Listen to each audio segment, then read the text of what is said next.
too long. We are the children of Israel. We are Bani Israel. That's right. We are the biblical Israelites.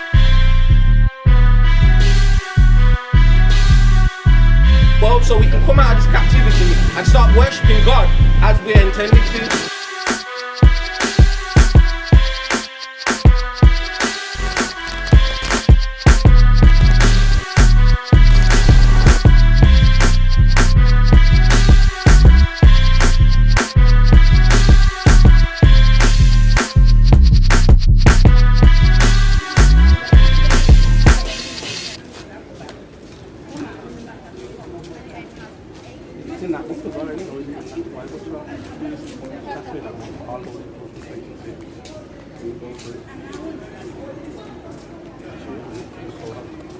The Lord has brought the sun out. And he brings the rain out. Showers and blessings, I say to that. That's right. Go on and read it. Daniel chapter 2 and read it from verse 30. Verse 29, it says, As for thee, O king, thy thoughts came into thy mind upon thy bed, what shall come to pass hereafter? And he that revealeth secrets maketh known to thee what shall come to pass. But as for me, the secret is not revealed to me for any wisdom, that I have more than any living, but for their sakes that shall make known the interpretation to the king, that thou mightest know the thoughts of thy heart. Thou sawest, O king, so thou, O king, sawest, and behold, a great image. This great image, whose brightness was excellent, stood before thee, and the form thereof was terrible.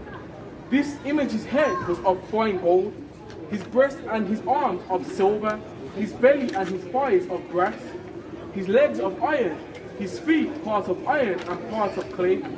Thou sawest till that a stone was cut out without man's hand, which smote the image upon his feet that were of iron and clay, and brake them to pieces. Yeah. Then was the iron, the clay, the brass, the silver, and the gold broken to pieces together, and became like the chaff, of the summer threshing floors. And the wind carried them away, that no place was found for them. And the stone that smote the image became a great mountain, and filled the whole earth. So to get understanding of what Daniel was telling the king that had the dream, right? He was saying to him, the reason why you had that dream was to tell you the things that were going to come in the future, right? Yeah, prophecy was there to tell you that, right? And Nebuchadnezzar forgot the dream. He forgot it, right? So he went to his like magicians. He went to his hired men, his prophets, and all this. He went to them and he says, you need to tell me what dream I had. You need to remember the dream I had. So how are they going to remember?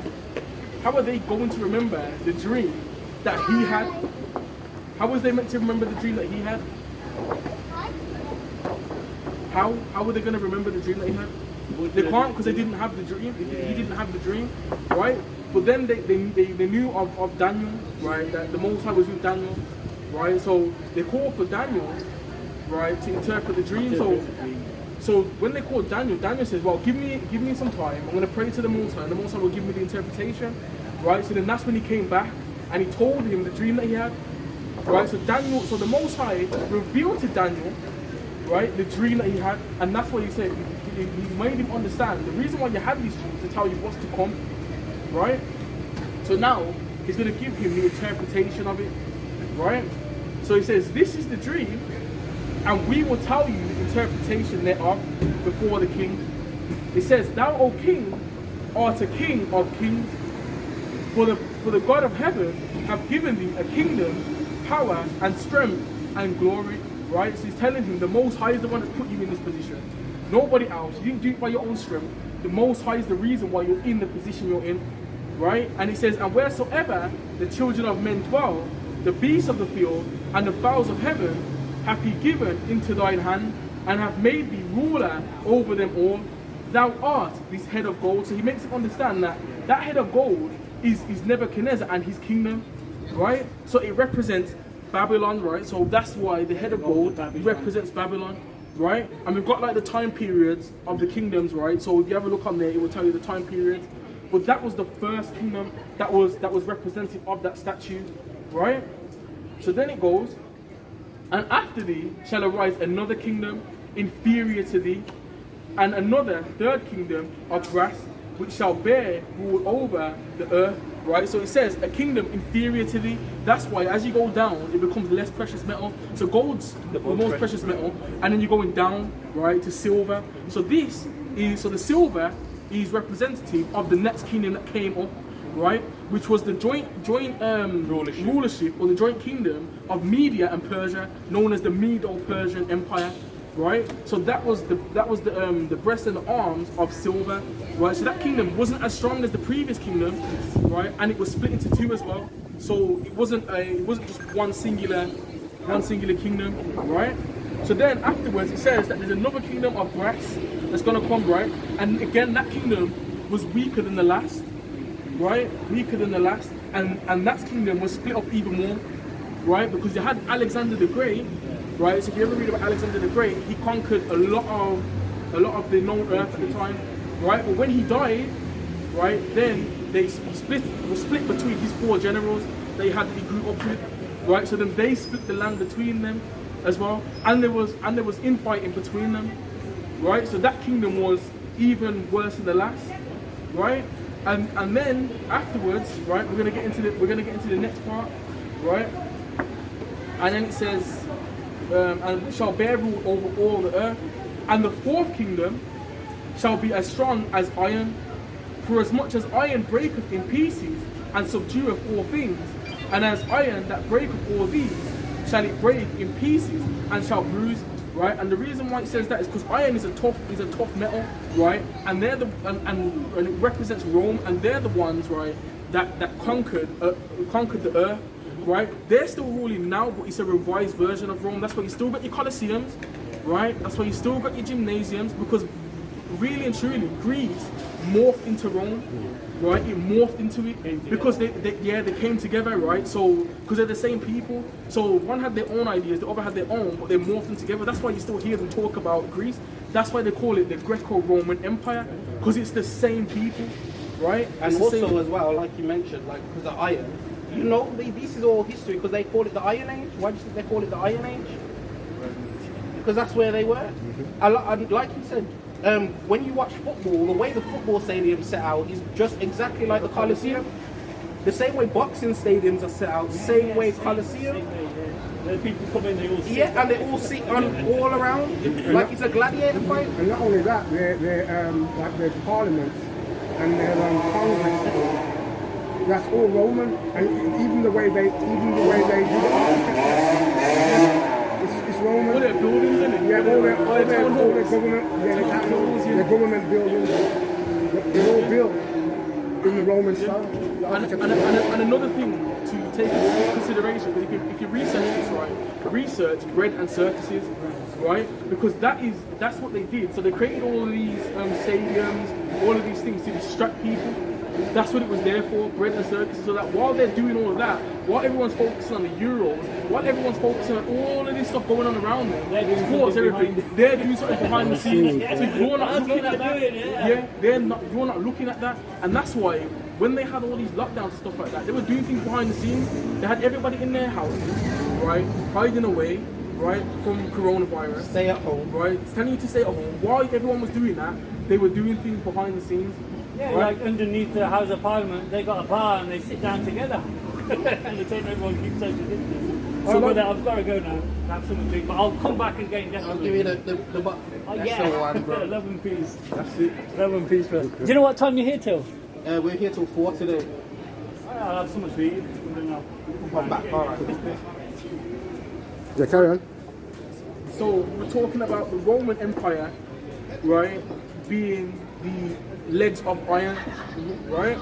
So then it says, and whereas thou sawest the feet and toes, part of potter's clay and part of iron, the kingdom shall be divided, but there shall be in it the strength of the iron, for as much as thou sawest the iron mixed with clay. So the iron mixed with clay, right, is you can say it's the scattering of the nation of Israel, right? Or you can say it's the scattering of the seed of Adam, the ones that are gonna cleave to the children of Israel as well, right? But that is the revised Roman Empire. So it's also going to say that it's partly weak and partly strong, right?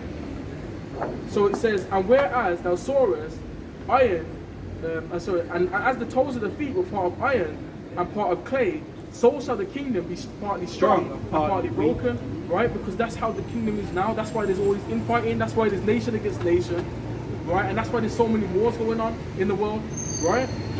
And then it says, and whereas thou sawest iron mixed with miry clay, they shall mingle themselves with the seed of men, for they shall not cleave one to another, even as iron is not mixed with clay. Right? So it's saying the same thing, right? That's why there's so much war and infighting, right? And it says, and in the days of these kings shall the power of heaven set up a kingdom which shall never be destroyed, and the kingdom shall not be left to other people, but it shall break in pieces and consume all these kingdoms, and it shall stand forever. Right? So a kingdom's going to raise up, right? And he tells you what the interpretation of the rock that is cut out with that man's hands is now. And he says, for as much as thou sawest that a stone was cut out of the mountain without hands, and that is breaking pieces the iron, the brass, the clay, the silver, the gold. So it's going to break in pieces all these kingdoms, right? And he says, the great God have made known to the king what shall come to pass hereafter, and the dream is certain, and the interpretation thereof is sure. Right? So that rock that is built without man's hand, or the stone that is cut out without man's hand, right, is the children of Israel, is the nation of Israel, and they're going to break down all of these kingdoms. And what that means, because not all these the kingdoms don't exist now. However, their legacy is still there. Their ideologies, their feast days, anything like that is still written. Christmas is Babylonian. Right, Easter is Babylonian, right? All it's done is through the ages. Mother's Day is Babylonian. All it's done is pass through the ages, and they put a different name on it. Right. They just put a different name on it, slapped a different name on it, and said it's all fine and dandy. It doesn't matter where it comes from, but it does matter where it comes from, and that's why all of these ideologies are going to get smashed to pieces. Right. Right, which is why, because these kingdoms are built off that foundation. Right. They're built on that foundation, so they have to be brought down to the foundation. Right. Because a new foundation has to be built. Right. And that foundation is going to be that mountain, right? That rock forms into, that stone forms into. Mm-hmm. Right. Because that foundation is going to be built in righteousness. Right. It's going to be built in righteousness, and that's going to be foundation for everybody. Because every nation is going to come up to the house of the Most High. Right, up to the house of the God of Jacob, right, and is going to worship the Most High there, bring it out, because that's where the foundation is going to be, right? Because like the scripture says, the law is going to come forth of Zion. The law is going to come forth of Zion, right? So that's what that statue, or the dream of Nebuchadnezzar, shows you. It shows you the time period, right, that we are living in, right, and we are in the restored Roman Empire. It's a restored Roman Empire. That's where we are at this point in time, right? And the next kingdom that's coming in is going to be the kingdom of Israel, the kingdom of the Most High, right? That's the next kingdom that's coming in, right? So people need to be prepared for that. Especially Israel. Israel needs to be ready for that, because you don't want to get caught in that crossfire, right? Because the Most High is coming to wipe out the nations, right? And that stone there, that stone represents World War. Right? It represents World War, the coming of Messiah. Right? And then the coming of Messiah, and then all the nations and all the doctrines that God should be pushing on the earth, that's gonna be wiped off the planet. It's gonna take almost 1,000 years, just a little under 1,000 years. And then this same rock is gonna do what? It's gonna become a mountain. And that's the kingdom of heaven. And that's the kingdom of heaven. Right? So continue. Right, so that's showing you where we are. So if you want to know where you are, right, you're in the restored Roman Empire, right? That's where we are in that feet of partly of iron and partly of clay, right? And we're in the weakest part of the nation's rulership, the weakest part, right? That's gonna get destroyed. That's gonna get wiped out.